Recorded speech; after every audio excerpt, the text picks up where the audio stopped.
Welcome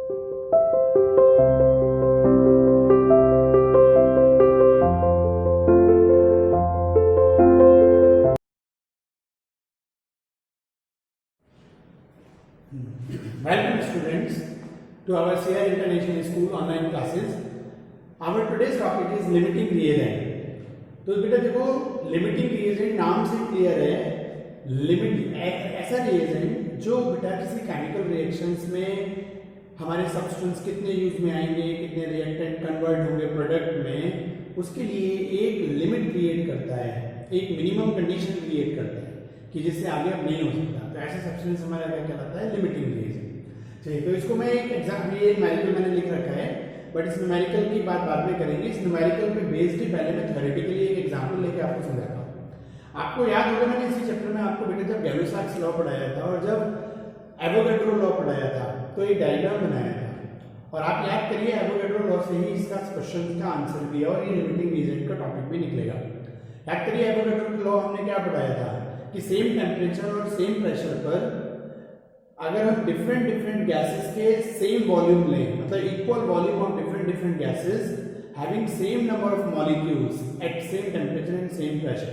is it clear? मतलब same temperature हो, same pressure हो, हमने डिफरेंट गैसेस के अगर सेम वॉल्यूम लिए हैं तो उसमें नंबर ऑफ पार्टिकल्स क्या होंगे, मॉलिक्यूल्स क्या होंगे, सेम होंगे। Is it clear? तो इस तरीके से अगर बेटा आप देखो, जैसे फॉर एग्जाम्पल मान लीजिए मैंने मतलब बॉक्स लिया, एक ये दूसरा बॉक्स लिया, ठीक है। चलिए मतलब मैं आपको पूरा ही डायग्राम शुरू से ही क्लियर कर देता हूँ। उसमें गैलो-साक्स लॉ में हमने जब पढ़ाया था आपके लिए, मान लीजिए इसमें आपके पास हाइड्रोजन है और इसमें आपके पास ऑक्सीजन है ना। आपने इसमें भी 1 मोल लिया, 1 मोल आपने गैस ली, ये भी आपने 1 मोल गैस ली।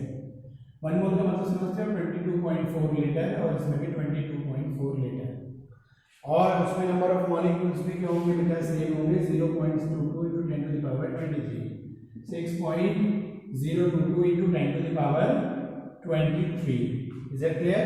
मतलब हमने 1 मोल हाइड्रोजन ली, 1 मोल ये ली, मतलब 22.4 लीटर ऑक्सीजन, 22.4 लीटर हमने हाइड्रोजन। क्लियर? और 22.4 लीटर का मतलब same volume of different gases having the same number of, और कंडीशन क्या है, HSTP। और ये पूरी रिएक्शन हो किस पे रही है बेटा, सेम टेम्परेचर है, स्टैंडर्ड टेम्परेचर और प्रेशर पे। ये पूरी रिएक्शन जो हो रही है किस पे हो रही है, HTP पर हो रही है। Is that clear? तो इस तरीके से हम क्या करेंगे बेटा, अब इसको मैं ऐसे करूं भाई, इसमें नंबर ऑफ मॉलिक्यूल्स और इसमें नंबर ऑफ मॉलिक्यूल्स सेम है, तो मैं मान लीजिए दोनों की 6 मॉलिक्यूल ले लेता हूं। मान लीजिए मैंने 6 मॉलिक्यूल में इसमें से चूज कर लिया, मैंने 6 मॉलिक्यूल इसके चूज किया और 6 मॉलिक्यूल इसके चूज किए, वो मैंने इसमें ले लिया और फिर मैंने इसमें ले लिया। तो आप देखते हो 1 molecule, second one, third one, fourth one, fifth one और एक 6 है ना। तो और ऐसे ही बेटा हमने ऑक्सीजन के लिए लिए 6 मॉलिक्यूल्स। तो कहने का मतलब इन 6 मॉलिक्यूल्स ऑफ हाइड्रोजन और 6 मॉलिक्यूल ऑफ ऑक्सीजन का जो वॉल्यूम है वो इक्वल होगा, क्योंकि तो इक्वल वॉल्यूम में इक्वल नंबर है, और उसमें से भी 6 इसके लिए, हमने 6 इसके लिए। तो जब हम रिएक्शंस कराएंगे बेटा तो क्या होगा, जैसे ये ऑक्सीजन मॉलिक्यूल है, सबसे पहले ये ब्रेक हो जाएगी, ठीक है। और इसमें क्या करेंगे, या हमने 6 भी नहीं, समझाने के लिए मेरे लिए 4 ही बहुत है, ठीक है। मैं 6 भी नहीं लेता, मैं इसमें 4 ही ले लेता हूँ, ठीक है, क्योंकि आपको ऊपर वाली रिएक्शन समझना और आसान होता है। मतलब कहने का इक्वल वॉल्यूम भी है, equal number of molecules. Oxygen का मॉलिक्यूल ब्रेक हुआ और इसको 1 ऑक्सीजन मॉलिक्यूल को बेटा क्या चाहिए, हमारे ये क्या है, हमारे हाइड्रोजन मॉलिक्यूल है। तो एक हाइड्रोजन इस पे आया बेटा और एक हाइड्रोजन इस पे आया, और इस वाले ऑक्सीजन को भी क्या चाहिए, कहने का ऑक्सीजन का 1 मॉलिक्यूल यूज में आया और उसने हमारे हाइड्रोजन के 2 मॉलिक्यूल्स कंज्यूम किए, ठीक है। अब ऐसे ऑक्सीजन का ये मॉलिक्यूल ब्रेक होगा तो 2 एटम्स अलग अलग हो जाएंगे, इसमें फिर एक ऑक्सीजन पे 2 हाइड्रोजन है ना, तो ये ओवर हो गया, ठीक है बेटा। और इस पे फिर 2 हाइड्रोजन आएंगे इस ऑक्सीजन पे, तो ये हो गया। तो आपने देखा कि हमने सेम नंबर ऑफ वॉल्यूम लिया था, अलग अलग डिफरेंट गैसेस का, हाइड्रोजन का भी, उसमें सेम नंबर ऑफ मॉलिक्यूल्स लिए। लेकिन जब इनकी केमिकल रिएक्शंस कराई गई बेटा, तो आपने क्या देखा कि हाइड्रोजन का तो सारे के सारे मॉलिक्यूल्स कंज्यूम हो गए, बट इसका हाफ अमाउंट बच गया, ठीक है। अब ऑक्सीजन को अगर थोड़ा हाइड्रोजन और मिल जाए बेटा, तो हमारे कुछ और वाटर मॉलिक्यूल प्रिपेयर हो सकते हैं, लेकिन अब हमारे पास हाइड्रोजन है ही नहीं, जितने हाइड्रोजन थे वो सारे के सारे कंज्यूम हो गए, बट ऑक्सीजन बच गई। तो आप वाटर नहीं बन सकता ना, क्योंकि हाइड्रोजन नहीं, ऑक्सीजन तो है बट हाइड्रोजन नहीं है। तो आप मुझे बताओ वाटर के प्रिपरेशन पर एक लिमिट लगे कि नहीं? अब हम और वाटर प्रिपेयर नहीं कर सकते, that is called limiting agent. तो और वाटर ना बन पाएगा, ये किसने लिमिट लगाई? ये लिमिट हाइड्रोजन ने लगाई बेटा कि ये लिमिट ऑक्सीजन ने लगाई? आप मुझे बताओगे कि देखो ऑक्सीजन तो अभी है बट हाइड्रोजन ओवर हो गया, तो वाटर का अब ना बनना, इस बात पे लिमिट लगाने का काम किसने किया? जिसका अमाउंट पूरी तरह कंज्यूम हो गया। Is it clear? तो यही बेटा लिमिटिंग रिएजेंट है। कि लिमिटिंग रिएजेंट क्या होता है, अब मैं एकदम आपको डेफिनेशन क्लियर करता हूं, इसीलिए पहले मैंने एग्जाम्पल लिया बेटा, ठीक है? और एग्जाम्पल भी वो लिया जो न्यूमेरिकल में यूज हो रहे हैं, जिससे आपको न्यूमेरिकल भी आसानी से समझ में आ सके। तो लिमिटिंग रिएजेंट क्या होता है? केमिकल रिएक्शंस में यूज होने वाला वो रिएक्टेंट, ठीक है नहीं, जो पूरी तरह कंज्यूम हो जाए और जितना मैक्सिमम प्रोडक्ट बन सकता था उतना बना दे, उसके बाद आगे ना बनाए। तो मैक्सिमम प्रोडक्ट के प्रिपरेशन के लिए वो रिएक्टेंट जिसका अमाउंट पूरी तरह कंज्यूम हो जाता है, जो पूरी तरह खत्म हो जाता है, तो ऐसा सब्सटेंस बेटा हमारा क्या कहलाता है? आपका लिमिटिंग रिएजेंट। तो यहाँ पर लिमिटिंग रिएजेंट का काम कौन कर रहा है? आपको यहाँ लिमिटिंग रिएजेंट का काम कर रहा है बेटा हाइड्रोजन, और ऑक्सीजन लिमिटिंग रिएजेंट का काम नहीं कर रहा। ऑक्सीजन के मॉलिक्यूल्स रिमेनिंग रह जाएंगे। तो आपको लिमिटिंग रिएजेंट की डेफिनेशन क्लियर हुई, लॉजिकल, कॉन्सेप्चुअल। अब देखो हम ऊपर बात करते हैं बेटा, how much water can be obtain from 2 gram of water, 2 gram of hydrogen and 2 gram of oxygen. अब देखो इसी इक्वेशन को, जैसे यहाँ पे आपने देखा हमारे इसके 4 मॉलिक्यूल यूज में आए है ना, तो हम कह सकते हैं जो यहाँ पर लिमिट है 4h2.234, 2 ऑक्सीजन यूज में आए है ना, तो 2 ऑक्सीजन मॉलिक्यूल आपके कंज्यूम हो रहे हैं, ठीक है? आपने लिखे 4 हाइड्रोजन मॉलिक्यूल। अब मैं इसके सॉल्यूशंस पे आता हूं, ठीक है? और 2 ऑक्सीजन मॉलिक्यूल कंज्यूम हो रहा है, और हमारे पास बेटा 4 ही H2O के मॉलिक्यूल प्रिपेयर हो रहे हैं। और देखो बैलेंस भी है, 4 2 8 हाइड्रोजन, 4 2 8 2 2 4 ऑक्सीजन, 4 ऑक्सीजन, तो बैलेंस भी है। अब इसको मिनिमम बनाओगे बेटा, सब में 2 कॉमन आ जाए, तो हम इस इक्वेशन को अगर मिनिमम रेशियो में लेके जाएं तो ये बन जाएगा 2H2 plus 1O2 equal to 2H2। तो हम कह सकते हैं 2 mole of hydrogen react with 1 mole of oxygen and form 2 mole of water. Is it clear?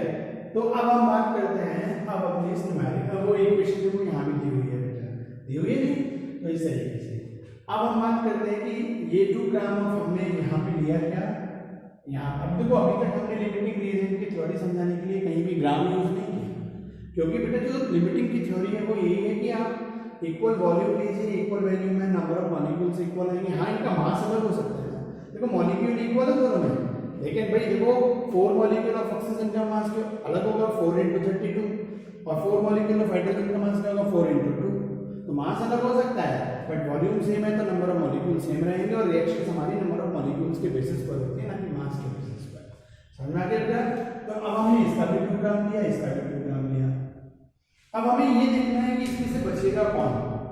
2 gram of hydrogen पूरी तरह खत्म होगा। अब हमारा यहाँ है ना, इसी चीज को यहाँ अप्लाई करेंगे बेटा, और ध्यान से देखना कि भाई 2 ग्राम हाइड्रोजन पूरी तरह खत्म हो जाएगा या 2 ग्राम ऑक्सीजन पूरी तरह खत्म हो जाएगा।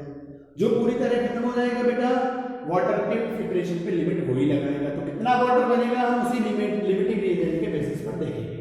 क्योंकि समझ में आ गया? तो पहले तो ये पता करो इन दोनों में बचेगा कौन और है ना, और खत्म कौन होगा, मतलब केमिकल लिमिटिंग रिएजेंट कौन है जो पूरी तरह खत्म, वो लिमिटिंग रिएजेंट। तो हम सीधा सा तरीका, हम ग्राम को मोल में बना लेते हैं ना बेटा, और इक्वेशन में भी मोल होता है। तो अगर आप मोल्स ऑफ ऑक्सीजन बनाओ, मोल्स ऑफ हाइड्रोजन बनाओ बेटा, देखो moles of given 2 gram of hydrogen, तो मोल बराबर आप जानते हो क्या होता है, given mass upon molar mass, ठीक है? तो हाइड्रोजन का गिवन मास कितना है 2, ठीक है? ये मैं फार्मूला भी लिख देता हूं, हमारे क्या होता है given mass upon molar mass. तो आप इस बेसिस पे जाओगे तो आपको गिवन मास हाइड्रोजन का कितना है 2, और हाइड्रोजन का मोलर मास भी कितना होता है बेटा आपके 2। Is it clear? तो आपके हाइड्रोजन के जो मोल बन के आए, moles of given 2 gram of hydrogen, ये आपके क्या हो गए 1 मोल्स। अब आओ इस वाले पॉइंट पे, है ना, मोल्स ऑफ ऑक्सीजन पे आते हैं बेटा, moles of given 2 gram of oxygen. तो अब आप हमने देखा ऑक्सीजन का गिवन मास वही same formula, given mass oxygen का कितना है 2 इसका 2, लेकिन ऑक्सीजन के 1 मॉलिक्यूल का मोलर मास कितना होता है 32, तो ये क्या हो गया 1/60। आगे बढ़ समझ में, तो हमारे पास इसके जो मोल आए वो ऑक्सीजन के मोल आए 1/60। तो मतलब कहने का सीधे से क्लियर हो रहा है, जो हाइड्रोजन यहाँ ली गई है वो 1 मोल है और जो ऑक्सीजन ली गई है वो 1/16 मोल्स है। ठीक है बेटा, इज दैट क्लियर? और 1/16 बेटा जब हमारे पास तो क्या होगा 2/32 1/16, अगर मैं इसको डिवाइड भी करता हूँ बेटा तो 0.062 मोल्स आई थिंक कन्वर्ट होके बनेगा। ठीक है ना, 0.062 मोल्स। तो अब आप देखो ऑक्सीजन के जो मोल्स हैं हमारे पास गिवन वे 2 ग्राम था, 2 ग्राम मोल में आ गया, और जो हमारे इसके मोल्स हैं बेटा किसके, ऑक्सीजन के, हाइड्रोजन के, वो 1 मोल। अब हम इक्वेशन पे जाते हैं, तो ये तो हमारे पास given moles of hydrogen and given mole of oxygen हो गए। अब हमें लिमिटिंग पता करना है, तो देखो लिमिटिंग रिएजेंट हमसे क्या कहता है, अब हम ग्राम में बात नहीं करेंगे, हमने उसको मोल बना लिया ना, और इस इक्वेशन में भी बेटा ये मोलर कंसंट्रेशन होती है, यहाँ पे आप देखते हो। तो हमारे 1 मोल ऑफ ऑक्सीजन जो है 2 मोल ऑफ हाइड्रोजन से रिएक्शन कर रही है। तो आप ही बताओ मुझे, यहाँ पे 0.062 है, तो 1 mole oxygen react with, according to this equation है ना, 1 mole of O2 react with 2 moles of hydrogen, so that 0.062 moles of oxygen react with, तो क्या हो जाएगा 2 into 0.062 है ना अपॉन 1। आप इसको मल्टीप्लाई करो तो आपके सामने क्या आ जाएगा बेटा, 2 2 4 2 6 12 1 और आपके पास 0, तो आपके पास क्या आ गए 0.124 मोल्स ऑफ। तो कहने का मतलब आपके पास जो ऑक्सीजन दिए गए थे 2 ग्राम, उसके मोल्स बने इतने, जो ऑक्सीजन हाइड्रोजन दी गई थी 2 ग्राम, उसके मोल बने 1। इक्वेशन हमसे क्या कहती है बेटा, 1 mole of oxygen react with 2 मोल, मतलब डबल हाइड्रोजन से करते हैं। तो मैंने वही देखा कि 1 mole of oxygen react with 2 मोल से, सो दैट जो हमें मोल्स दे रखे हैं ऑक्सीजन के वो कितने से करेंगे, भाई 2 उसको डबल कर दिया, तो इतना है। अब हमारे पास हाइड्रोजन के मोल्स जो कंज्यूम हो रहे हैं वो केवल इतने हो रहे हैं, लेकिन हमने लिए कितने हैं 1 ग्राम। तो आपको क्लियर हुआ? ठीक है, तो आप इसमें ये पुरानी चीजों को, मैं जो पुराना रूल था इसको रब कर देता हूँ, है ना, ये तो आपको क्लियर हो गया होगा इसके बचे हुए पार्ट के लिए।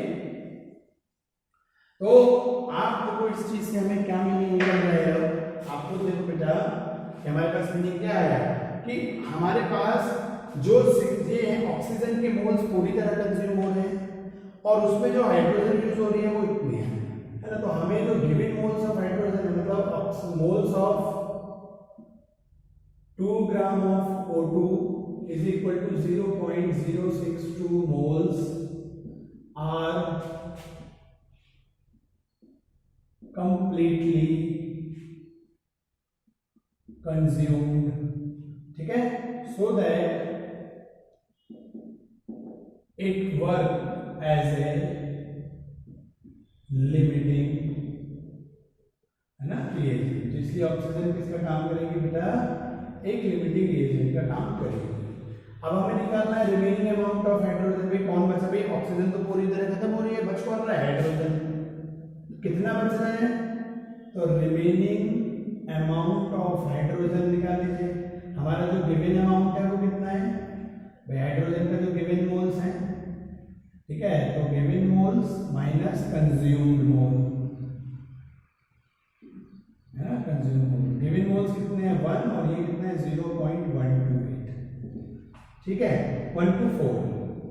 तो क्लियर हो गए, आप इसको इसमें से डिडक्ट कर लीजिए। तो आपके पास सीधा सा है, आप 1 में से जब आप इसको डिडक्ट करोगे, ठीक है, तो आपके पास बच जाएगा कितना 876, है ना, 0.876, ठीक है, ये आपके पास है ना, इतने मोल्स आपके हाइड्रोजन के हो गए ऑफ हाइड्रोजन, ये बच जाएंगे। Is it clear? देखो यही हमारा क्वेश्चन बन रहा है, आपसे पूछ रहा है हाउ मच वाटर। अच्छा अभी हमारा एक पॉइंट और रह गया है, कितना पानी बनेगा, ठीक है, वो अभी हमने कहा। पहला पार्ट हमारा रेस का आता है, which is the limiting reagent in this case. तो आप समझ में आ गया कि बेटा ऑक्सीजन पूरी तरह कंज्यूम हो रही है, हाइड्रोजन नहीं हो रही है, पूरी तरह बंद हो लिया था लेकिन केवल इतना मोल यूज में आया। तो जो रिमेनिंग है ना, calculate the amount of other reactant that will be left. जो बचेगा वो कितना बचेगा वो बता दिया, कौन बचेगा वो बता दिया, कितना बचा हमने वो बता दिया, कौन लिमिटिंग है ये। हाँ जी, फर्स्ट पार्ट बचा पानी कितना बनेगा। 2 ग्राम अगर हम हाइड्रोजन लिया और 2 ग्राम हमने ऑक्सीजन ली तो पानी कितना बनेगा। अच्छा आप ही बताओ बेटा, जब केवल इतना ही हाइड्रोजन यूज में आ रहा है, 1 मोल यूज में ही नहीं आ रहा हाइड्रोजन, तो जो रिमेनिंग है वो तो वैसे का वैसे निकल गया। तो पानी बनने में कभी भी बेटा ऐसे क्वेश्चन आए हैं कि आपसे प्रोडक्ट के बारे में पूछा जाए कि कितना प्रोडक्ट बनेगा, तब आप केवल लिमिटिंग रिएजेंट के बेसिस पर ही बताएं, क्योंकि अगर आपने अब देखो ये पूरी तरह कंज्यूम हो रहा है पानी बनाने में, हाइड्रोजन तो जो 1 मोल लिया है वो पूरी तरह यूज ही नहीं हो रहा, तो हम उसके बेसिस पर अगर हम हाइड्रोजन निकालेंगे वो वाटर निकालेंगे तो इसका मतलब सारा हाइड्रोजन यूज में है, तो वो हमारा हो नहीं रहा। तो इसलिए याद रखना, कभी भी प्रोडक्ट का अमाउंट पता करवाए तो आप हमेशा दोनों रिएक्टेंट में उस रिएक्टेंट के बेसिस पर निकालोगे जो पूरी तरह कंज्यूम हो रहा है, मतलब जो लिमिटिंग रिएजेंट है। Is it clear? तो यहाँ लिमिटिंग रिएजेंट कौन है हमारे पास? ऑक्सीजन। तो आप निकाल लो बेटा। इस रिएक्शन में क्या होता है, अब हम इसका फर्स्ट पार्ट की तरफ बढ़ते हैं, ठीक है बेटा। तो ये रिएक्शन हमसे क्या कहती है, 1 मोल ऑफ O2 है ना प्रोड्यूस्ड, 1 मोल ऑफ O2 कितना है, 2 मोल ऑफ वाटर बनाता है बेटा, 2 मोल्स ऑफ हाइट वाटर। अब हमारे पास यहाँ कितने मोल्स हैं बेटा ऑक्सीजन के? 0.026 मोल्स हैं, और तो ये कितना बनाएगा, तो 0.062 ठीक है इंटू 2 अपॉन में क्या आ जाएगा 1। आप इसको सॉल्व, 2 2 4 2 6 12 और 0.124। तो आपके पास जो वाटर प्रिपेयर होगा बेटा ये कितना होगा, इतना वाटर प्रिपेयर होगा। क्लियर हो गया पॉइंट आपका?